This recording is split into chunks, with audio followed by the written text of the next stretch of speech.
আসসালামু আলাইকুম, শুভ সকাল। আপনাদের সবাইকে স্বাগত জানাচ্ছি Bangladesh association of psychiatrist BAP আয়োজিত ও আফসুনি ফার্মা নিবেদিত আরোগ্য নিকেতন মনের স্বাস্থ্যে। আপনাদের সঙ্গে আছি আমি ডাক্তার মোহাম্মদ তৈয়বুর রহমান রয়েল। আমরা আজকে আলোচনা করব মানসিক রোগ, তার বিপরীত ভাবনা নিয়ে। আমাদের সমাজে মানসিক রোগ নিয়ে যেরকম স্টিগমা আছে, চিকিৎসা নিয়ে প্রচলিত যে ধরনের ধারণা আছে, তার বিপরীতে কিন্তু স্টিগমার বাইরেও কিছু বিপরীত ভাবনা আছে, যেগুলো বিভিন্ন রকম দার্শনিক মতবাদের উপরে ভিত্তি করে তৈরি করা। তো আমরা সেগুলো নিয়ে আজকে একটু বিস্তারিত আলোচনা করব, এবং সেগুলো নিয়ে আলোচনার জন্য আমাদের মাঝে একজন বিশেষ অতিথি উপস্থিত আছেন। তাকে আমি আপনাদের সঙ্গে পরিচয় করে দিচ্ছি। আমার সামনে আছেন ডক্টর আহসান আজিজ সরকার। উনি সহকারী অধ্যাপক হিসেবে কর্মরত আছেন জাতীয় মানসিক স্বাস্থ্য ইনস্টিটিউটে। ধন্যবাদ আমাকে আমন্ত্রণ জানানোর জন্য। আহসান, কেমন আছেন আপনি? ভালো আছি। আচ্ছা, আমরা আজকে একটু ভিন্নভাবে সাজিয়েছি বিভিন্ন রকমের যেসব দার্শনিক তত্ত্ব কথা, যেগুলো মানসিক স্বাস্থ্যকে বা মানসিক স্বাস্থ্যের যে আধুনিক আমরা যে সমস্ত থিওরি দিয়ে চলি, সেগুলোকে প্রশ্নবিদ্ধ করার একটা প্রক্রিয়া কিন্তু গত শতাব্দী ধরে চলেছে। জি, সেগুলো আমরা একটু আজকে সেগুলো নিয়ে একটু আলোচনা করতে চাই, যে তার প্রাসঙ্গিকতা কতটুকু, বর্তমান সময়ে তার প্রাসঙ্গিকতা কতটুকু। আপনি তো নিশ্চয়ই অ্যান্টি সাইকিয়াট্রি মুভমেন্টের নাম শুনেছেন। তো অ্যান্টি সাইকিয়াট্রি মুভমেন্টের একজন পুরোধা ব্যক্তিত্ব ছিলেন প্রফেসর থমাস সাস। সেই থমাস সাস সাইকিয়াট্রি একজন প্রফেসর, কিন্তু উনি কিন্তু একটা পর্যায়ে সাইকিয়াট্রি নিয়ে কথা বলেছেন, মেন্টাল হেলথকে উনি একটা বই লিখেছিলেন, the myth of mental illness. অর্থাৎ মেন্টাল ইলনেসকে উনি এক ধরনের মিথের সাথে তুলনা করেছেন। আপনি কি মনে করেন, এই মানসিক রোগটা কি আসলে কোনো মিথ নাকি বাস্তবতা? অ্যান্টি সাইকিয়াট্রি যে মুভমেন্টগুলোর কথা আমরা বলি, সেগুলোর অধিকাংশই কিন্তু 50 বা 100 বছর আগে খুব শক্তিশালী ছিল। রাইট। কিন্তু আমাদের জ্ঞানের যত বিকাশ ঘটছে, আমরা যত গভীরে যেতে পাচ্ছি, আমাদের কাছে মনে হচ্ছে যে আমরা অনেক নতুন জিনিস আবিষ্কার করছি, এবং মানুষের মন এবং মানসিক রোগের কারণ সম্পর্কে আমাদের ধারণা পরিষ্কার হচ্ছে। আমরা যদি একেবারে প্রথমেই চিন্তা করি যে আসলে কোন জিনিসটাকে আমরা রোগ বলবো আর কোন জিনিসটাকে আমরা রোগ না বলে মিথ বা কল্পনা বলবো, তো থমাস সাস যেটা বলার চেষ্টা করছেন যে মানসিক রোগ রোগ না, কারণ এর সুনির্দিষ্ট কোনো কারণ নাই। এবং একই সাথে আমরা যখন কোনো একটা রোগের কথা চিন্তা করি, আমরা মনে করি যে রোগ হলে আমাদের শরীরের কোনো একটা অঙ্গের সমস্যা হবে। যেমন ডায়াবেটিস হলে আমরা মনে করছি যে আমাদের অগ্নাশয়ের মধ্যে কোনো একটা সমস্যা হচ্ছে। তো তার যুক্তি হচ্ছে, যেহেতু মানসিক রোগে কোনো অঙ্গে সমস্যা হচ্ছে না, তাহলে এটাকে রোগ বলা যাবে না। আবার কোনো সুনির্দিষ্ট কারণ পাওয়া যাচ্ছে না। যেমন উনি অনেক জীবাণুগঠিত অসুখের কথা বলেছেন, যে যক্ষা রোগ তো টিউবারকুলোসিস, যে মাইকোব্যাকটেরিয়াম টিউবারকুলি এই জীবাণু দিয়ে হচ্ছে, বা অন্য একটা টাইফয়েড হচ্ছে টাইফয়েডের জীবাণু দিয়ে। তো মানসিক রোগের এরকম তো সুনির্দিষ্ট কোনো কারণ নাই, সুতরাং এটা একটা মিথ। উনি খুব সাদামাটাভাবে এটাকে কনক্লুড করেছেন। জি, এখন দেখেন আমাদের জ্ঞানের বিকাশ কত দ্রুত হচ্ছে। 100 বছর আগে আমরা মনে করতাম যে ম্যালেরিয়া হচ্ছে দূষিত একটা বাতাস দিয়ে, এবং ধারণা করা হতো যে যারা বদ্ধ জলাশয়ের আশেপাশে বাস করছে তাদের এই দূষিত বাতাসের কারণে ম্যালেরিয়া হয়। এখন আমরা খুব পরিষ্কার যে এটা একটা মশাবাহিত রোগ, এবং আমাদের শরীরে যখন একটা পরজীবী ঢুকছে এই রোগটা হচ্ছে। মানসিক রোগের ক্ষেত্রে সমস্যা যেটা হচ্ছে, আমি এটা উচ্চ রক্তচাপের মতো মাপতে পাচ্ছি না। আমি রাস্তার পাশে দাঁড়িয়ে বলতে পাচ্ছি না যে আমার ব্লাড প্রেশার 160 হয়ে গেছে, সুতরাং আমার উচ্চ রক্তচাপ আছে। আমি যখন বলছি যে আমার মন খারাপ, তার তো বাইরে কোনো লক্ষণ নাই, তাহলে এটা কি রোগ বলবো আমরা? আবার কারো চাকরি চলে যাচ্ছে, কারো রিলেশনশিপে সমস্যা হচ্ছে, কারো হয়তো অন্য কোনো কারণে মন খারাপ, তাহলে এতগুলা কারণ কি করে একটা জিনিসে কনভার্জ করছে? তো আমরা বর্তমানে যে জিনিসগুলো দেখছি, যে মানসিক রোগের ক্ষেত্রে কতগুলা ক্রোমোজোম আছে বা ডিএনএ আছে বা জিন আছে, এগুলোকে আমাদেরকে রোগের ঝুঁকি বা কারণ হিসাবে বলতে পারছি। আবার এই যে চাকরি চলে যাচ্ছে, আমাদের সম্পর্ক নষ্ট হয়ে যাচ্ছে, আমরা নানা রকম চাপের মধ্যে আছি, এই সমস্যাগুলো আমাদের শরীরে হরমোনের একটা পরিবর্তন আনছে। যেই হরমোনের পরিবর্তন আবার আমাদের ব্রেইনে পরিবর্তন করছে। ব্রেইনের মধ্যে আমরা দেখতে পাচ্ছি বিভিন্ন নিউরো ট্রান্সমিটার আছে, বিভিন্ন রাসায়নিক পদার্থ আছে, এগুলা উঠছে, বাড়ছে, কমছে, এই জিনিসগুলো আমাদের মনের মধ্যে পরিবর্তন আনছে। তো এইভাবে আমরা আগে 50 বছর আগে মনকে আমরা হয়তো এইভাবে পড়তে পারতাম না, এখন আমরা মনকে ইমেজিং করতে পারছি, সিটি স্ক্যান করতে পারছি, এমআরআই করতে পারছি, আমরা মনের মধ্যে যে রাসায়নিক পদার্থগুলো আছে এগুলো মাপতে পাচ্ছি, তার ফলে আমাদের কাছে কিন্তু অনেক কিছু পরিষ্কার হয়ে যাচ্ছে, যে মন কিভাবে কাজ করে, কেন কিছু মানুষের সমস্যা হচ্ছে, কেন হচ্ছে না। তো ওই যে প্রথমে যেটা আপনি বলছিলেন যেটা কি মিথ কিনা, তো এখন কিন্তু এটা আর কল্পনায় না, এটা কিন্তু অন্যান্য রোগের মতো আমাদের চোখের সামনে ছবির মতো করে ভেসে উঠছে এবং এটা ক্রমান্বয়ে বাস্তবে পরিণত হচ্ছে। Thank you doctor Hasan. একই সঙ্গে আবার জানিয়ে রাখি, ডক্টর থমাস সাহাস একজন ডক্টর ছিলেন, সাইকিয়াট্রিস্ট ছিলেন, কিন্তু আমাদের সমাজতাত্ত্বিকরাও কিন্তু বিভিন্ন রকম ভূমিকা রাখছেন বা বিভিন্ন রকম তাদের মন্তব্যগুলো কিন্তু মানসিক রোগ সম্পর্কে যে ধারণা বিশ্বব্যাপী সেগুলোতে এই ধারণা তৈরিতে কাজ করছে। মিশেল ফুকো গত শতাব্দীর একজন অন্যতম সমাজতাত্ত্বিক। মিশেল ফুকো কিন্তু আবার তিনি বলতে চেয়েছেন যে এই মানসিক রোগ হচ্ছে মানুষকে নিয়ন্ত্রণের সামাজিক হাতিয়ার, অর্থাৎ সমাজে একটা যাতে মানুষকে খুব নিয়ন্ত্রণের মধ্যে রাখা যায়, সেই নিয়ন্ত্রণের একটা অন্যতম অনুষঙ্গ হচ্ছে এই মানসিক রোগ নামক যে লেভেলিং। আপনি এটাকে কিভাবে দেখেন? আম, একটা দিক থেকে আমরা যদি চিন্তা করি যে মানসিক রোগীদেরকে আমরা জোর করে পাগলাগারদে ধরে রাখছি, তাদের ইচ্ছার বিরুদ্ধে ধরে রাখছি, অনেক সময় তাদের জোর করে চিকিৎসার ব্যবস্থা করছি, তো এগুলো আমাদের কাছে মনে হতে পারে যে এগুলো তো হচ্ছে জোর করা, সুতরাং সমাজ মানুষকে নিয়ন্ত্রণ করার চেষ্টা করছে। আবার আমরা যখন মানসিক রোগের কথা বলি কিংবা যে কোনো রোগের কথা বলি, তখন একটা জিনিস চলে আসে যে এটা হচ্ছে নর্মাল আর এটা হচ্ছে অ্যাবনর্মাল, এটা হচ্ছে স্বাভাবিক, এটার বাইরে গেলে এটা হচ্ছে অস্বাভাবিক। তো এই স্বাভাবিক এবং অস্বাভাবিক এটা আসলে কে নির্ধারণ করে দিবে? তো মিশেল ফুকো যেটা বলার চেষ্টা করছেন যে সমাজ এটা নির্ধারণ করে দেয় যে কোনটা স্বাভাবিক এবং কোনটা অস্বাভাবিক, এবং যেহেতু সমাজ এটা নির্ধারণ করে দিচ্ছে, তার মানে মানসিক রোগ হচ্ছে সমাজ নির্ধারণ করে দিচ্ছে। এবং তার সময়ে কিন্তু আসলে এই যে মানসিক রোগের যে কারণগুলা, এটা কিন্তু এখনকার মতো এত পরিষ্কার ছিল না। আমরা যেটা বলছিলাম ক্রোমোজোম, ডিএনএ, জিন, নিউরোট্রান্সমিটার, ব্রেইনের রাসায়নিক পরিবর্তন, ব্রেইনকে ছবি দেখা, তার ফলে এরকম একটা ধারণা করা খুবই যুক্তিযুক্ত। এর বিপক্ষে আমরা যেটা বলতে পারি যে আমরা বর্তমানে কিন্তু চিকিৎসা ব্যবস্থায় অনেক বেশি মানবিকতা নিয়ে আসছি। আমরা এখন কিন্তু কখনো বলি না যে রোগীদেরকে আটকায় রাখতে হবে। আমরা বলি 14 দিন 28 দিনের বেশি কোনো রোগীকে আমরা হাসপাতালে ভর্তি রাখবো না। কোনো রোগীর ইচ্ছার বিরুদ্ধে আমরা কিন্তু কখনো রোগীকে ভর্তি রাখতে চাই না। যদি কোনো রোগীর পক্ষে এমন হয় যে সিদ্ধান্ত নিতে পারছে না, তখন তার যে অভিভাবক, তার বাবা মা, তার স্ত্রী, তার স্বামী অথবা তার সন্তান, তাদের মতামত আমরা নিচ্ছি যে তার জন্য কোন জিনিসটা হচ্ছে সবচেয়ে ভালো। আবার আমরা কিন্তু এখন নর্মাল এবং অ্যাবনর্মাল আগে যেরকম অনেক বেশি তাত্ত্বিকভাবে আমরা এটা নির্ধারণ করে দিতাম, এখন কিন্তু আমরা সেভাবে করছি না। এখন আমরা ক্রমান্বয়ে বায়োলজিক্যাল দিকে যাচ্ছি। আমরা বলার চেষ্টা করছি যে কোনটা কি হলে এটা আমরা অস্বাভাবিক বলবো। তো এই যে সমাজ নিয়ন্ত্রণের একটা বিষয়, এটা কিন্তু আস্তে আস্তে কমছে। কিন্তু এটার একটা অন্য দিক আছে।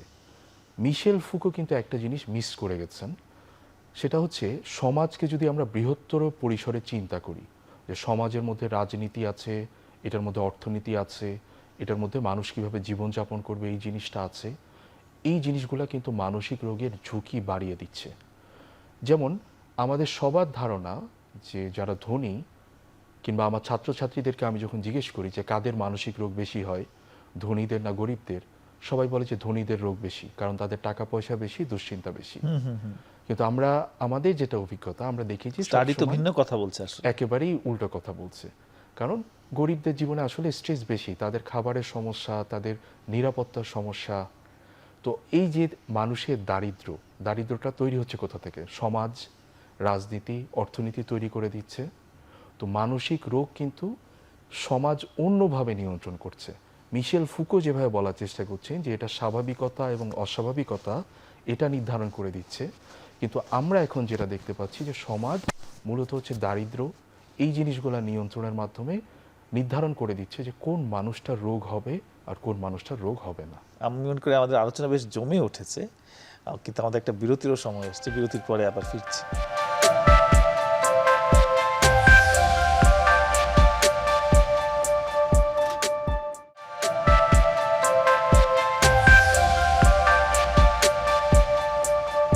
দর্শক, ফিরে আসলাম বিরতির পর। অপসিন ফার্মা নিবেদিত আরোগ্য নিকেতন মনের স্বাস্থ্যে। ডক্টর আহসান, আমরা এই মানসিক রোগের এই বিপরীত ভাবনাগুলো নিয়ে আলোচনা করছিলাম। তো এই যে গত শতাব্দীর কথা আসছে বা তারও আগের শতাব্দীগুলোতে কিন্তু মানসিক রোগকে মোরাল ইলনেস হিসেবে দেখা হতো। তো আসলে কি আমাদের এই মোরালিটির সঙ্গে মানসিক রোগের কি সম্পর্ক, বা এটা কি আসলে এক ধরনের মোরাল ইলনেস? গত শতাব্দীতে অনেকেই মনে করত যে মানসিক রোগ হচ্ছে পাপের শাস্তি। অনেক সময় মনে করা হতো যে আমাদের চারিত্রিক দৃঢ়তার অভাবে মানসিক রোগ Right. হয়, যাদের মানসিক রোগ হয় তাদের ইচ্ছা শক্তি কম, এরকম অনেকগুলো বিষয় আছে। এটার একটা কারণ হচ্ছে আমরা আসলে তখনও জানতাম না যে মানসিক রোগটা কেন হচ্ছে, এবং মানুষ হচ্ছে সবসময় ব্যাখ্যা খুঁজে। একটা ঘটনা ঘটছে, তার পিছে কি হচ্ছে তার কারণ বোঝার চেষ্টা করে। তো যখন আমরা কারণ বুঝতে পারছি না, তখন হচ্ছে আমরা এইরকম অতি আধ্যাত্মিক কিংবা আদিভৌতিক এই ধরনের কারণের দিকে আমরা চলে যাচ্ছি। কিন্তু এই জিনিসগুলো আজকাল আমাদের কাছে খুব পরিষ্কার হয়ে যাচ্ছে যে এই জিনিসগুলো আসলে কোনোটাই আমরা বলতে পারবি না যে নৈতিকতার অভাবে হচ্ছে। যেমন আমরা যদি মাদকাসক্তির কথা চিন্তা করি, আমাদের মনে একটা ধারণা যে যাদের চরিত্র খারাপ বা চারিত্রিক দৃঢ়তা কম, তারা হচ্ছে মাদকাসক্ত হয়। এমনকি মাদকাসক্ত রোগীদের যে কনসেপচুয়ালাইজেশন, সেখানে কিন্তু খুব পরিচিত দুইটা মডেল, একটা হচ্ছে মেডিকেল মডেল আর একটা হচ্ছে মোরাল মডেল। Moral model. অর্থাৎ সেই মানসিক বা এই মাদকাসক্ত হওয়াটাকে তার ওই নৈতিকতার অবক্ষয়ের সঙ্গে কিন্তু জড়িয়ে একটা হাইপোথিসিস কাজ করে। কিন্তু এখন আমরা কি দেখছি? এখন আমরা দেখছি মানুষের ব্যক্তিত্বের যদি কিছু বৈশিষ্ট্য থাকে, তার মধ্যে মাদকাসক্ত হওয়ার প্রবণতা অনেক বেশি। যেমন সে যদি হুট করে কোনো একটা সিদ্ধান্ত নেয়, এরকম ব্যক্তিত্ব যাদের আছে, যারা লম্বা সময়ের জন্য ধৈর্য ধরে রাখতে পারে না, অথবা যাদের মন খারাপ থাকে, যারা বেশি দুশ্চিন্তায় ভোগে, তাদের মধ্যে মানে মাদকাসক্ত হয়ে যাওয়ার সম্ভাবনা বেশি। আবার একজন মানুষ কি ধরনের মাদক নিবে, সেটা নির্ভর করছে তার ব্রেনের মধ্যে কোন রাসায়নিক পদার্থ কম বা বেশি আছে। আপনি লক্ষ্য করবেন যে সবাই কিন্তু গাঁজা নিচ্ছে না, কিংবা সবাই কিন্তু ইয়াবা নিচ্ছে না, সবাই কিন্তু হেরোইনে আসক্ত হচ্ছে না।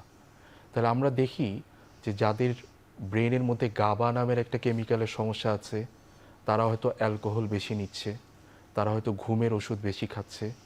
আবার যাদের ডোপামিন সিস্টেমের সমস্যা, তারা হয়তো ইয়াবাতে আসক্ত হচ্ছে।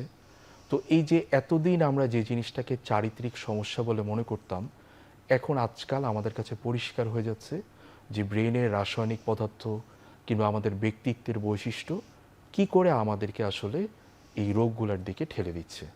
একই সঙ্গে আমরা বিভিন্ন মানসিক রোগের যে কিছু কমন লক্ষণ আছে, তারা একটু ভিন্নভাবে চিন্তা করে, নানা রকমের হ্যালুসিনেশন হয়, নানা রকমের শারীরিক অনুভূতি, হ্যাঁ, যেগুলো একটা সাধারণ মানুষ ওইভাবে অনুভব করেন না।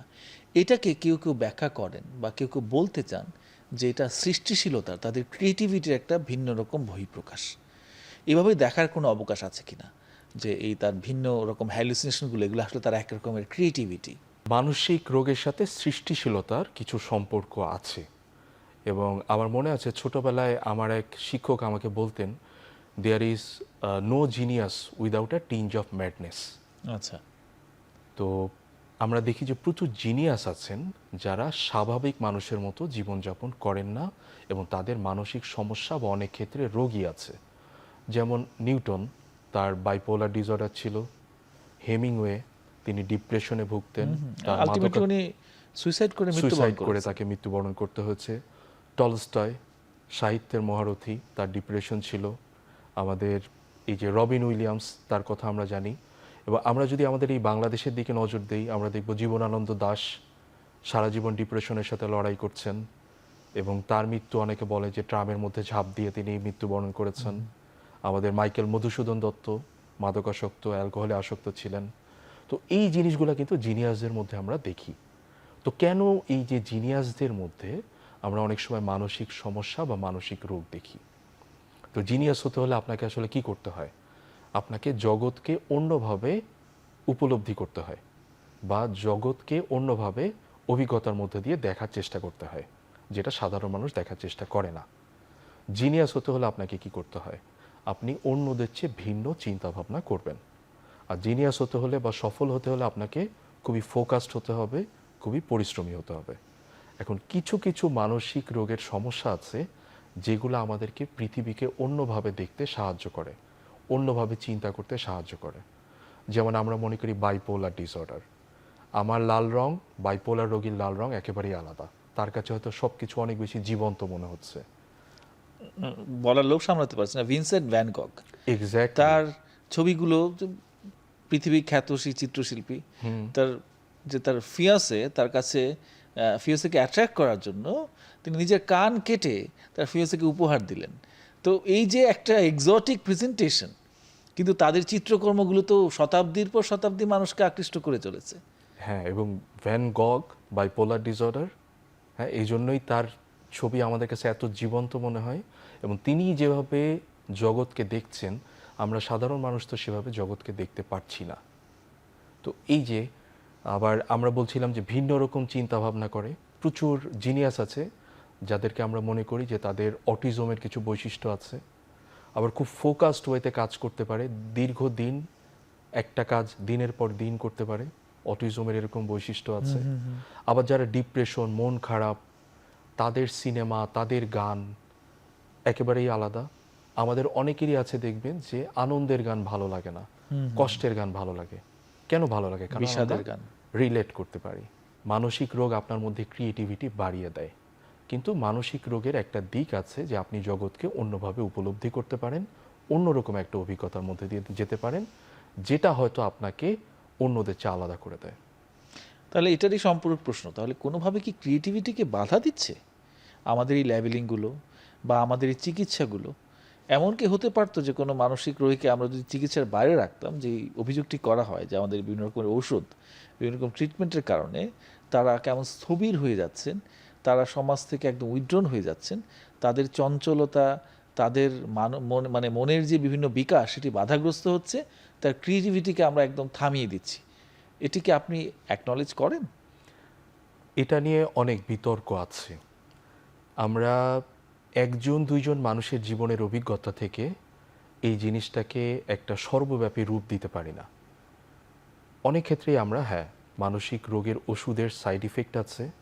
ওষুধ দেওয়ার পরে একজন মানুষ আগে যেভাবে একটা পৃথিবীকে উপভোগ করত, তার জীবনকে উপভোগ করত, সেভাবে হয়তো করতে পারে না। কিন্তু অধিকাংশ ক্ষেত্রে আমরা কি দেখি, রোগীরা কষ্ট নিয়ে আমাদের কাছে আসে, অথবা রোগীর আশেপাশের লোকজনকেও কষ্ট দেয়, আমরা ওষুধ দিয়ে এটাকে নিয়ন্ত্রণ করার চেষ্টা করি, অথবা অনেক ক্ষেত্রে ভালো হয়ে যায়। অনেক রোগী আছে যারা আত্মহত্যা প্রবণ, যাদের মৃত্যুর চিন্তা আসে, আমরা যখন ওষুধ দিই অধিকাংশ ক্ষেত্রে কিন্তু তারা ভালো হয়ে যায়। সুতরাং আমরা কিন্তু একজন মানুষের কষ্ট থেকে মুক্তি দিচ্ছি, তার আয়ু বাড়ানোর চেষ্টা করছি, এবং আশেপাশের মানুষের সাথে সে যাতে ভালো সম্পর্কে থাকতে পারে, একটা প্রোডাক্টিভ লাইফ লিড করতে পারে, এরকম একটা ব্যবস্থা করছি। তো এটার মধ্যে কোনো সন্দেহ নাই যে চিকিৎসা ব্যবস্থা রোগীর জন্য ভালো, তার পরিবারের জন্য ভালো, সমাজের জন্য ভালো। কিন্তু এর পাশাপাশি কিছু কথা আছে। ধরেন একটা মায়ের সন্তান মারা গেছে, তারপরে সে খুবই মানসিকভাবে ভেঙে পড়েছে এবং তার মধ্যে সাইকোসিস হয়েছে। সাইকোসিস মানে সে একটা অবাস্তব জগৎ তৈরি করেছে। আমরা তাকে তখন ওষুধ দিলাম, ওষুধ দিয়ে তাকে আবার বাস্তবতার মধ্যে নিয়ে আসছি। এখন আপনি হয়তো প্রশ্ন করতে পারেন, তার জন্য কি অবাস্তব জগতে থাকাই ভালো ছিল না, এই যে কষ্ট থেকে মুক্তি পেয়ে একটা অন্য জগতে? তো আমরা কিন্তু এখানে তাকে অবাস্তব জগতে থাকতে দিচ্ছি না, তাকে একটা বাস্তব জগতের মধ্যে নিয়ে আসার চেষ্টা করছি, যেই জগৎ হয়তো তার জন্য বেশি কষ্টকর।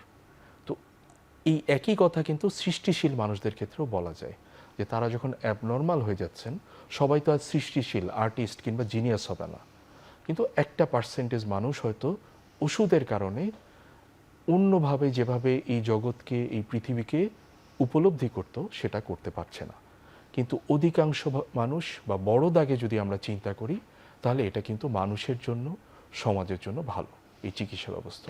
রাইট। আসলে আমরা তো যখন একটা মানুষকে চিকিৎসা করতে চাচ্ছি, আমি তখনই চিকিৎসা করছি যখন তার ফিজিক্যাল হেলথ, তার ওভারঅল যে ওয়েলবিং সেটা যখন ঝুঁকিপূর্ণ হচ্ছে, বা তার আশেপাশের মানুষজন যখন ঝুঁকিপূর্ণ হচ্ছেন, তার যে শারীরিক স্বাস্থ্য, তার যে পেশাগত জীবন, সেগুলো যখন বাধাগ্রস্ত হচ্ছে, তার সামাজিক জীবন যখন খুবই চরমভাবে বাধাগ্রস্ত হচ্ছেন, অর্থাৎ আমরা বলতে পারি যখন আমাদের লাইফে ইম্প্যাক্ট পড়ছে, খুব সিগনিফিকেন্ট ইম্প্যাক্ট, তখনই কিন্তু আমরা আসলে চিকিৎসার জন্য তাকে বিবেচনা করছি।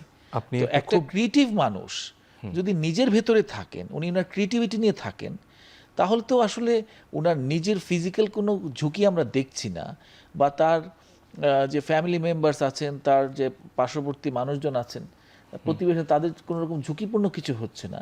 সুতরাং তাকে তো ধরে বেঁধে আমাদের চিকিৎসা করার প্রয়োজনটাও হচ্ছে না। সেই দাগেও তো আমরা চিন্তা করতে পারি যে না, আসলে আমরা ওইভাবে তাদের ক্রিয়েটিভিটিতে আমরা বাধাও দিচ্ছি না। আমরা দুইভাবে দেখতে পারি। হ্যাঁ, আপনি শারীরিক রোগের কথাটা এনে খুব ভালো করেছেন।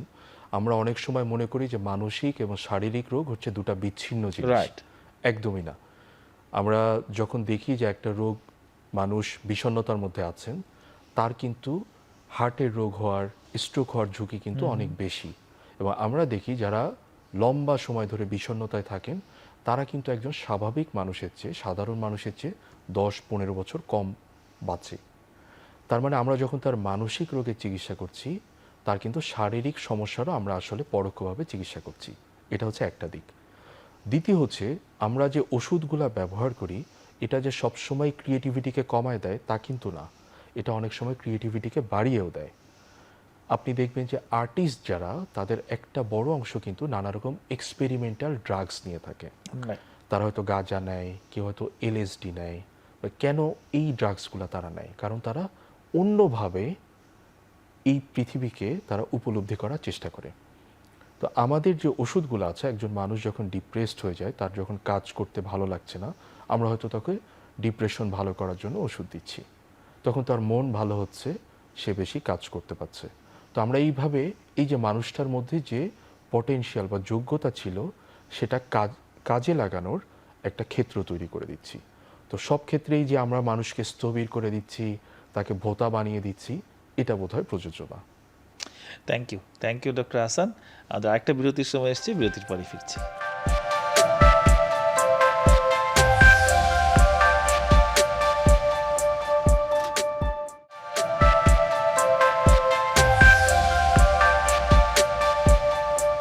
দর্শক, ফিরে আসলাম বিরতির পর। অপসুইন ফার্মা নিবেদিত আরোগ্য নিকেতন মনের স্বাস্থ্যে।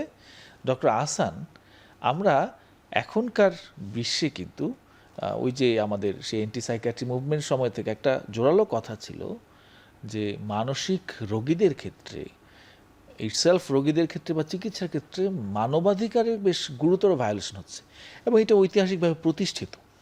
কারণ ঐতিহাসিকভাবে যেই অ্যাসাইলামগুলো ছিল, পাগলা গারদ যেটাকে আমরা বলি, সেখানে কিন্তু আসলে প্রচলিত তেমন খুব কার্যকর ওষুধ ছিল না। দেখা যাচ্ছে রোগীদেরকে সেখানে বন্দি করে রাখা হতো, নানা রকম ফিজিক্যাল টর্চার, এটাকে চিকিৎসা হিসেবেই দেখা হতো, তাদের হিউম্যান রাইটসটাকে ওইভাবে দেখা হতো না। এবং তারপরে আমরা কিছু বিভিন্ন রকম ট্রিটমেন্ট কিন্তু আমরা দেখেছি যে শরীরের মধ্যে ম্যালেরিয়ার জীবাণু ঢুকিয়ে মানসিক রোগের প্রকোপটাকে কমিয়ে রাখার চেষ্টা। আমরা লবোটমির কথা শুনেছি, যে নাকের ছিদ্র দিয়ে একেবারে সেই অস্ত্রোপচার উইদাউট এনি অ্যানেস্থেশিয়া। বা এখনও কিন্তু ইলেকট্রোকনভালসিভ থেরাপি বিভিন্ন চলচ্চিত্রে যেটাকে প্রেজেন্ট করা হয় খুবই ভীতিকর, যদিও আমরা জানি বাস্তবিকটা আসলে এরকম ভীতিকর না, বরং যথেষ্ট প্রিকশন নিয়ে সাবধানতা অবলম্বন করে একজন অ্যানেস্থেটিস্টের উপস্থিতিতে অ্যানেস্থেশিয়ার মাধ্যমেই কাজটা করা হয়। কিন্তু সিনেমাতে যেভাবে দেখানো হয়, যেমন হয় যে একটা আসনের মধ্যে বসিয়ে 2 হাত পা বেঁধে তাকে ইলেকট্রিক শক দেওয়া হচ্ছে, এরকম একটা ভীতিকর ইমেজ কিন্তু মানুষের মধ্যে প্রচলিত আছে। তো এই যে একটা পোর্ট্রে করার চেষ্টা করা হয় যে এই মানসিক রোগের মাধ্যমে তাদের সামাজিক যে অধিকারগুলো আছে, মানবাধিকার যেগুলো আছে, সেগুলোকে দমন করা হচ্ছে, তার হিউম্যান রাইটস ভায়োলেশন হচ্ছে, আপনি এই বিষয়ে কি বলবেন? কিছু হলিউডি ফিল্মও কিন্তু আছে এগুলোকে উপজীব্য করে তৈরি করা। মানসিক রোগীরা হচ্ছে, আমরা মনে করি, কিংবা যাদের মানসিক সমস্যা আছে, অন্যদের চেয়ে একটু আলাদা। এবং যে জিনিসটা আলাদা, যে জিনিসটা একটু ভীতিকর, আমরা সেই খবরগুলোর দিকে বেশি আগ্রহ প্রকাশ করি। আমাদের টিভি চ্যানেল বা আমাদের নিউজ চ্যানেল দেখেন, সবগুলাই হচ্ছে নেতিবাচক খবর। কারণ মানুষ হচ্ছে ভয়, আশঙ্কা, এই ধরনের খবরগুলাই বেশি শুনতে বা জানতে পছন্দ করে। মিডিয়াও হচ্ছে মানসিক রোগকে এভাবেই দেখানোর চেষ্টা করে যে এটা একটা ভীতিকর এবং ভয়ের জিনিস। যেমন প্রচুর সিনেমা আছে, প্রচুর সিরিজ আছে, যেগুলো হচ্ছে সিরিয়াল কিলারদেরকে নিয়ে তৈরি করা। অস্কার দেওয়া হয়েছে one flew over the cuckoo's nest, এরকম একটা জিনিস মুভিকে, যেটা খুবই নেগেটিভভাবে মানসিক রোগকে। এবং আমরা যখন এই জিনিসগুলো দেখি তখন আমরা এই জিনিসগুলোই মনে করি যে ঠিক। কিন্তু গত কিছুদিনে, কিন্তু গত দশক বা 20-30 বছরে কিন্তু মানসিক রোগের ক্ষেত্রে অনেক পরিবর্তন আসছে।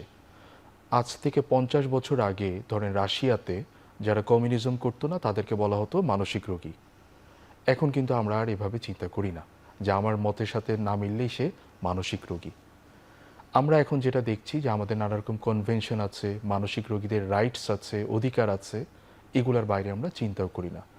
আমরা এখন চিন্তা করি যখন আমাদের চিকিৎসা স্বাস্থ্যের যে নৈতিকতা সেটাকে মেনে চলার চেষ্টা করি, যে যেই রোগীটা আসছে সেই রোগীটা কি আমাদেরকে সম্মতি দিচ্ছে কিনা চিকিৎসার জন্য, তার যে সমস্যা আছে সেটা কি সে কিংবা তার অভিভাবকরা সমস্যা মনে করছে কিনা, আমরা যে চিকিৎসাটা দিচ্ছি সেই চিকিৎসার কি আসলেই যথেষ্ট পরিমাণ যুক্তি আছে কিনা, বৈজ্ঞানিক এভিডেন্স আছে কিনা, আমরা কি তার উপকারের জন্য দিচ্ছি নাকি তার আরও ক্ষতি করছি, আমরা কি তার ন্যায় বিচার করছি কিনা। এই যে বেসিক যে জিনিসগুলো আমরা কিন্তু সেগুলো সবসময় মেনটেন করার চেষ্টা করি। বা আমাদের দেশেও কিন্তু খুব রিসেন্টলি 2018-19 একটা আইন হয়েছে, যে আইনে বলা আছে আপনি 28 দিনের বেশি কোনো রোগীকে বন্দি করে রাখতে পারবেন না, যেভাবেই হোক শেকল পরানো যাবে না, তার অধিকার আছে ফোনে কথা বলার, তার অধিকার আছে কাজ করার, তার অধিকার আছে আপনি তাকে বন্দি করে রাখতে পারবেন না, এরকম অনেক অধিকার পরিষ্কারভাবে বলা আছে। এবং আমরা কিন্তু সবসময় এগুলো ফলো করার চেষ্টা করি। তো আগে যেটা ছিল যে মানসিক রোগ একটা ভয়াল জিনিস, বন্দি করে রাখার বিষয়, মানসিক রোগ মানে টর্চারের মতো, সেই জিনিস থেকে কিন্তু আমরা বের হয়ে আসছি অনেকাংশে অনেকাংশে। Thank you. একই সঙ্গে ওই যত দোষ নন্দ ঘোষের মতো কিন্তু সব দোষগুলোকে এখন পরে ফার্মাসিউটিক্যাল ইন্ডাস্ট্রির উপরে, যেই তারা ওষুধ বানাচ্ছেন এবং এই ওষুধের ব্যবসাই হচ্ছে সমস্ত সব কিছুর মূলে। এই যে মানসিক রোগকে মানসিক রোগ হিসেবে দেখা, তাদেরকে তাদের হিউম্যান রাইটস ভায়োলেশন করা, তাদেরকে সমাজ থেকে আলাদা করে রাখা, হ্যাঁ, এগুলোকে অতি মূল্যায়িত করা, চিকিৎসার স্পেকট্রামটাকে বাড়ানো হচ্ছে, সব কিছুই হচ্ছে ওই ওই ফার্মাসিউটিক্যাল ইন্ডাস্ট্রির স্বার্থের কারণে, ওষুধ দিয়ে তাদের ওষুধের ব্যবসাকে বাড়ানোর লক্ষ্যে। কি বলবেন এই ব্যাপারে? না, এটা তো অস্বীকার করার উপায় নাই যে আমরা একটা পুঁজিবাদী সমাজ ব্যবস্থার মধ্যে আছি এবং গোটা বিশ্বই এটার মধ্যে আছে। এবং পুঁজিবাদের মূল কথাই হচ্ছে যেখানে আমার লাভ আমি সেখানে বিনিয়োগ করব, কিংবা আমি আমার সর্বোচ্চ লাভ নিশ্চিত করার চেষ্টা করব। এবং ফার্মা কোম্পানি, ওষুধ কোম্পানিগুলোও এর বাইরে না। তারা আসলে আমাদেরকে কিভাবে ইনফ্লুয়েন্স করার চেষ্টা করে, তারা মূলত হচ্ছে আমরা যে মেডিকেল বইগুলো পড়ি সেই বইগুলোতে তারা নিজস্ব ইনপুট দেওয়ার চেষ্টা করে। তাদের অনেক সময় নিজস্ব পাবলিশিং হাউস থাকে, তাদের অনেক সময় গবেষণাপত্র লিখে দেওয়ার জন্য নিজস্ব লোক থাকে, এমনকি তারা অনেক বড় বড় গবেষণায় ফান্ডিংও করে থাকে, প্রচুর ফান্ডিং করে থাকে। এবং তাদের একটা টেন্ডেন্সি যে পজিটিভ যে রেজাল্টগুলা এগুলাকে তারা বড় করে প্রচার করে এবং নেগেটিভ যে রেজাল্টগুলো সেগুলোকে তারা এক ধরনের সাপ্রেশনের মধ্যে রাখার চেষ্টা করে। এটা অস্বীকার করার কোনো উপায় নাই।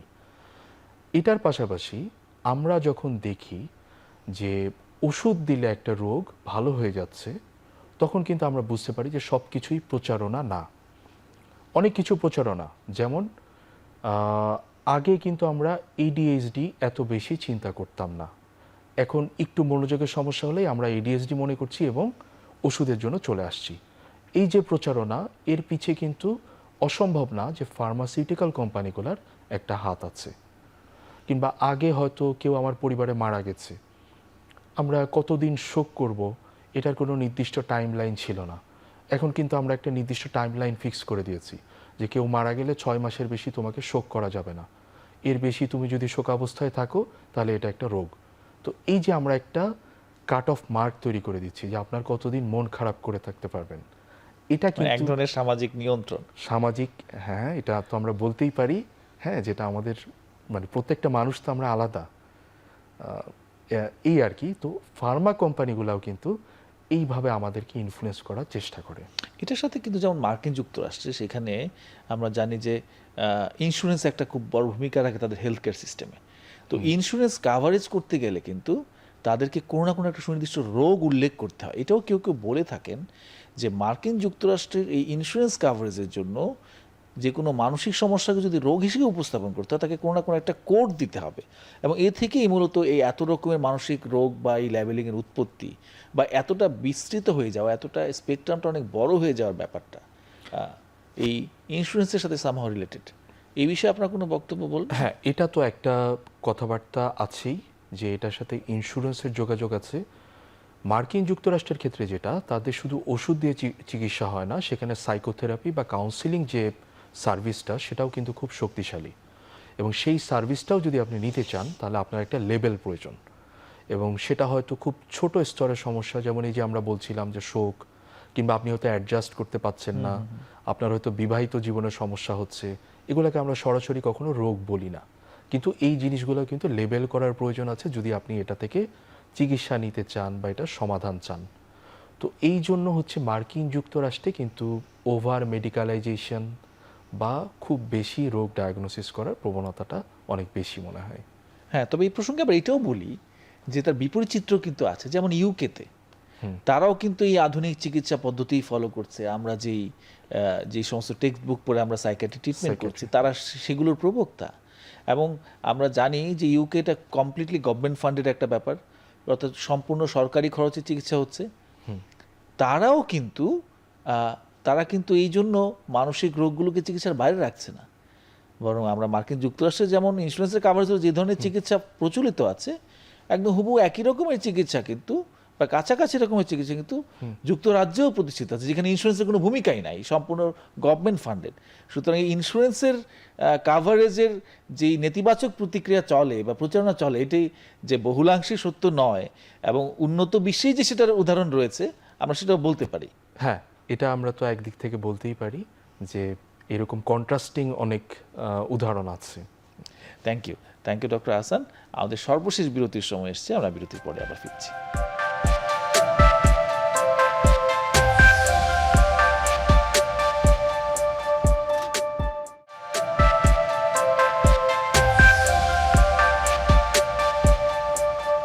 দর্শক, ফিরে আসলাম সর্বশেষ বিরতির পর। অপসুইন ফার্মা নিবেদিত আরোগ্য নিকেতন মনের স্বাস্থ্যে। ডক্টর আহসান, আমরা আমাদের শেষ পর্যায়ে চলে এসেছি। তো সেখানে আমাদের আগের পর্যায়ের সূত্র ধরেই বলছি যে এখন কিন্তু শুধু মানসিক রোগ না, আমরা এই সোশ্যাল মিডিয়ার যুগে কিন্তু আমরা দেখতে পাচ্ছি যে মেডিকেল ম্যানেজমেন্ট বা এই যে ঔষধের চিকিৎসা, ফার্মাকোথেরাপি, এটি কিন্তু অন্যান্য রোগের ক্ষেত্রেও নিরুৎসাহিত করা হচ্ছে। এক ধরনের ন্যাচারাল থেরাপি, এই সমস্ত কথাবার্তা বলে কিন্তু মানুষকে ওষুধ খাওয়ার ক্ষেত্রে, যেমন যে ভ্যাকসিনের ক্ষেত্রে আমরা দেখতে পাচ্ছি এখন সারা পৃথিবীতেই একটা ভ্যাকসিনের বিপরীত একটা ধারণা প্রচলিত হচ্ছে, যার হাতে নাতে ফলে আমরা এখন মিজেলসের একটা আউটব্রেক দেখতে পাচ্ছি, যে আমাদের মানুষজন এখন ভ্যাকসিন নেওয়ার ক্ষেত্রে অনেক রকমের দ্বিধা সংকোচে ভুগছেন, যেটি কয়েক 10-15-20 বছর আগেও অনেক বেশি পরিমাণে মানুষ উৎসাহী ছিলেন, সচেতন ছিলেন ভ্যাকসিনেশনের ব্যাপারে। তেমনি অন্য রকমের ডায়াবেটিসের চিকিৎসা হোক, হাইপার টেনশনের চিকিৎসা হোক, মানুষ ওষুধ ছাড়া ভালো থাকতে চাইছে। এক ধরনের ওষুধ বিমুখতা, এটি মানসিক স্বাস্থ্যের ক্ষেত্রে, মানসিক রোগের ক্ষেত্রে যেমন প্রযোজ্য, অন্যান্য রোগের ক্ষেত্রে এখন দেখা যাচ্ছে। এই বিষয়ে সামগ্রিক দৃষ্টিভঙ্গির ব্যাপারে আপনি কি বলবেন? এটা একটা ইন্ডাস্ট্রি থেকে আরেকটা ইন্ডাস্ট্রিতে শিফট হচ্ছে। এখন হয়তো ফার্মাসিউটিক্যাল ইন্ডাস্ট্রি নাই, কিন্তু এখন নতুন ইন্ডাস্ট্রি গড়ে উঠছে লাইফস্টাইল ইন্ডাস্ট্রি। এখন হচ্ছে nutritional supplement industry, vitamin industry. মানে আপনি ওষুধের সমস্যা, যেটা বর্তমান ওষুধ আপনি মনে করছে যে করতে পারছে না, সেটা জাস্ট অন্য আরেকটা উপায়ে করার চেষ্টা করছেন, কিন্তু আপনি টাকা কিন্তু আগের মতোই ব্যয় করছেন, বরং আরো বেশি, হয়তো আরো বেশি অনেক ক্ষেত্রে করতে হচ্ছে। মানসিক রোগের ক্ষেত্রে আমার কাছে যেটা মনে হয়, যেটা এর আগেও অনেকেই উল্লেখ করেছেন, যে আমরা আসলে রোগীদের একটা পার্সেন্টেজকে ভালো করতে পারছি না, এবং যখনই আমরা কাউকে আসলে ভালো করতে পারি না, তখন তার বিকল্প চিকিৎসার বিষয়টা চলে আসে। কুষ্ঠ নামের একটা রোগ ছিল, এখন কিন্তু আপনি বাংলাদেশে এটা দেখবেন না। একটা সময় এটা খুবই একটা স্টিগমাটাইজড একটা রোগ ছিল, কিন্তু এখন খুব ইফেক্টিভ একটা চিকিৎসা চলে আসছে। আপনি 6 মাস, 9 মাস, 1 বছর চিকিৎসা নিলে এটা ভালো হয়ে যাচ্ছে, এবং কুষ্ঠ রোগের সেই স্টিগমা কিন্তু এখন নাই। কিন্তু মানসিক রোগ নিয়ে এই যে এত বেশি ভ্রান্ত ধারণা, তার কারণ হচ্ছে অনেক ক্ষেত্রে কিন্তু এটা কার্যকর কোনো চিকিৎসা নাই যেটা রোগীকে পুরোপুরি ভালো করে দিচ্ছে। তার ফলে মানুষ বিকল্প ব্যবস্থায় ঝুঁকে পড়ছে, এবং যখনই বিকল্প ব্যবস্থার দিকে যাচ্ছে, তখন এই যে আমাদের যেটা ঐতিহ্যগত কিংবা আমরা বৈজ্ঞানিক যে চিকিৎসা, সেটার প্রতি মানুষের এক ধরনের বিরূপ ধারণা চলে আসছে। কিন্তু এইটা মনে করার কোনো কারণ নাই যে মানসিক রোগের যারা ডাক্তার আছেন তারা সবাই ফার্মা কোম্পানির এজেন্ট, কিংবা তারা সবাই সমাজের মানে কোনো কিছু বুঝেন না। আমরা সবসময় চেষ্টা করি যে আমাদের বিচার বুদ্ধি এটা কাজে লাগিয়ে মানুষের জন্য যেটা ভালো সেটা আর কি নিশ্চিত করার। Thank you. Thank you doctor Hasan. এবার আমরা আরেকটা বিষয় নিয়ে আলোচনা করব। আমাদের যে জিনিসটা আসলে আমাদের মনস্তত্ত্বকে মারাত্মকভাবে প্রভাবিত করে, আমাদের ধর্মীয় বিশ্বাস, আমাদের নানা রকম সাংস্কৃতিক বিশ্বাস। এই ধর্মীয় বা সাংস্কৃতিক বিশ্বাস এগুলোকে আমাদের মানসিক উপসর্গকে কোনোভাবে প্রভাবিত করে কিনা, বা মানসিক রোগ ফরমেশনের ক্ষেত্রে, তৈরির ক্ষেত্রে এদের কোনো ভূমিকা আছে কিনা? আমি বরঞ্চ বিপরীতটা বলবো যে ধর্ম খুব বড় একটা প্রোটেক্টিভ ফ্যাক্টর মানসিক রোগকে প্রতিরোধ করার জন্য, কিন্তু ধর্মের কিছু কিছু বিষয় আছে যেটা আমাদের সমস্যার মধ্যে তুলে আনতে পারে। তো প্রোটেক্টিভ ফ্যাক্টর আসলে কিভাবে ধর্ম মানসিক রোগকে প্রতিরোধ করছে। আমরা এই যে এই পৃথিবীতে আছি, কেন আছি, মানে এই মহাবিশ্বে আমরা কি করছি, আমাদের প্রত্যেকটা দিন তো এই যে সকাল থেকে আমরা যে কাজ করছি, আমরা পড়াশোনা করছি, চাকরি করছি, এগুলোর আলটিমেট মানে কি? বর্তমান বিশ্বের অধিকাংশ ফিলোসফি বা দর্শন কিন্তু এগুলোর পরিষ্কার কোনো জবাব দিতে পারছে না। রাইট। তো ধর্ম কিন্তু আমাদের জীবনকে এক ধরনের অর্থময়তা দিচ্ছে, একটা পারপাস তৈরি করে দিচ্ছে। এই আমাদের রুটিন বোরিং লাইফের মধ্যে একটা পারপাস দিয়ে দিচ্ছে। এটা আমাদের জন্য খুব দরকার। ধর্ম কিন্তু আমাদেরকে শান্তি দিচ্ছে। আমরা যখন নামাজ পড়ছি, তসবিহ জপছি, আমরা যখন মালা জপছি, তখন আমরা এক ধরনের শান্তি প্রশান্তি অনুভব করছি। ধর্ম আমাদেরকে এক ধরনের সোশ্যাল সাপোর্ট দিচ্ছে। আমাদের প্রত্যেকের ধর্মীয় সার্কেল, আমাদের দেখা হচ্ছে, আমাদের একটা আচার আচরণের পদ্ধতি আছে, এগুলা। ধর্ম কিন্তু আমাদের নৈতিকতার একটা মানদণ্ড তৈরি করে দিচ্ছে যে তুমি মাদক নিতে পারবা না, তুমি আত্মহত্যা করতে পারবা না। দেখবেন সকল মুসলিম দেশে অ্যালকোহল খুব কম অ্যাবিউজ করা হয়। মুসলিম দেশগুলোতে আত্মহত্যার হার অপেক্ষাকৃত কম, কারণ ইসলাম ধর্মের আত্মহত্যার বিরুদ্ধে খুব কঠোর ইসলাম বিধিনিষেধ ধর্ম আছে। ছাড়াও হিন্দু প্রচলিত ধর্মগুলো, সবগুলো ধর্মেই কিন্তু আত্মহত্যাকে নিরুৎসাহিত করা হয়েছে। হ্যাঁ, আমরা এবং মুসলমান যেমন পেয়েছি, অন্য ধর্মের লোকও পেয়েছি যারা বলেছে যে আত্মহত্যা করলে মহাপাপ, এই জন্য আমি আত্মহত্যা করছি না, না হলে আমি যে কোনো সময় আত্মহত্যা করে ফেলতাম। অর্থাৎ তার একটা ধর্ম বিশ্বাস তাকে আত্মহত্যা থেকে দূরে রাখছে। এক্স্যাক্টলি, মানে ধর্ম বিশ্বাস, সেটা যে ধর্মেরই হোক, আমাদের জীবনকে কত গভীরভাবে প্রভাবিত করছে। তো ধর্মের কিন্তু এই যে পজিটিভ যে দিকগুলা, এগুলোকে ইগনোর করার উপায় নেই। কিন্তু আমাদের দেশের ক্ষেত্রে আমরা কয়েকটা ক্ষেত্রে আমরা যখন চিকিৎসা দিতে চাই, দেখি যে এটার কিছু নেতিবাচক প্রভাব আছে। যে একটা নেতিবাচক প্রভাব হচ্ছে মানসিক রোগকে ধর্মীয় দৃষ্টিকোণ থেকে ব্যাখ্যা করার চেষ্টা করা, কিংবা মানসিক রোগের যে লক্ষণ, আমরা জানি যে আমাদের সূচিবায়ু বা চিন্তাবাতিক রোগ বলে একটা রোগ আছে, যেখানে আমাদের নানা রকম ধর্মীয় কুচিন্তা আমাদের মাথার মধ্যে চলে আসে, যে কোরআন শরীফ ভালো না, এটা অন্য কারো সৃষ্টিকর্তা নাই, এবং এই চিন্তাগুলো আমাদেরকে কষ্ট দিতে শুরু বারবার করে। চলে আসে এই চিন্তাগুলো। ধর্মীয় দৃষ্টিকোণ থেকে অনেক আলেমকে আমি দেখেছি এটাকে পাপ চিন্তা হিসাবে বর্ণনা করার চেষ্টা করছেন, ব্যাখ্যা করার চেষ্টা করছেন। কিন্তু আমরা এটাকে সিম্পল একটা রোগ জানি, এই রোগের একটা চিকিৎসা আছে, সেই চিকিৎসা নিলে কষ্ট। এই যে ব্যাখ্যা করার চেষ্টা, এই ব্যাখ্যা করার চেষ্টাটা কিন্তু আমাদের মানসিক রোগকে পিছিয়ে দিচ্ছে। আবার আপনি যখন ধর্মীয় লাইনে চিকিৎসা নিতে চান, ধরেন সিজোফ্রেনিয়া একটা রোগ, আপনি হয়তো প্রথম একজন কবিরাজের কাছে গেলেন, একজন আলেমের কাছে যাচ্ছেন, কিন্তু আমরা জানি যে এটা একটা জেনেটিক রোগ, এটার একটা নির্দিষ্ট চিকিৎসা আছে। এই চিকিৎসাটা কীরকম, সেটা যদি প্রথমেই আপনি আমাদের কাছে আসেন, এই রোগটা কিন্তু ভালো হয়ে যায়। তাহলে বাংলাদেশের যারা ধর্ম চর্চা করছেন, যারা এই বিষয়ে স্কলার, তারা যদি আসলে তাদের লাইনে যারা আছেন তাদেরকে সচেতন করে তোলেন, তাহলে কিন্তু রোগীদের এই জিনিসগুলোর কষ্ট থেকে মুক্তি পেতে পারে আর কি। Thank you doctor Hasan. আমরা আমার মনে হয় অনেক ফলপ্রসূ আলোচনা করতে পেরেছি। তবে এই চমৎকার আলোচনাটা তো একটা পর্বে সীমিত করা সম্ভব না, সুতরাং আমাদেরকে বিদায় নিতে হচ্ছে। আপনাকে অসংখ্য ধন্যবাদ আপনার ব্যস্ততম সময় থেকে আমাদেরকে সময় দিয়ে আলোকিত করবার জন্য। আপনাকেও ধন্যবাদ, এখন টিভিকে অসংখ্য ধন্যবাদ যে এরকম একটা ব্যতিক্রমী টপিক নিয়ে আলোচনার আয়োজনের ব্যবস্থা করার জন্য, এবং সবাইকে ধন্যবাদ। দর্শক মণ্ডলী, আপনাদেরকেও ধন্যবাদ। আমরা আশা করব এগুলো থেকে আপনারা আলোচনার খোরাক পাবেন, আপনাদের মনস্তত্ত্ব দার্শনিকতায় পরিপূর্ণ হবে, প্রত্যেকটা জিনিসকে ভিন্ন ভিন্ন প্রেক্ষিত থেকে দেখার একটা অন্তর্দৃষ্টি আপনাদের তৈরি হবে, এবং এর মাধ্যমে সচেতনতা তৈরি হবে। আমরা এটাই আমাদের সর্বোচ্চ চাওয়া। আপনারা ভালো থাকবেন, পরবর্তী পর্বে আবার দেখা হবে। আসসালামু আলাইকুম।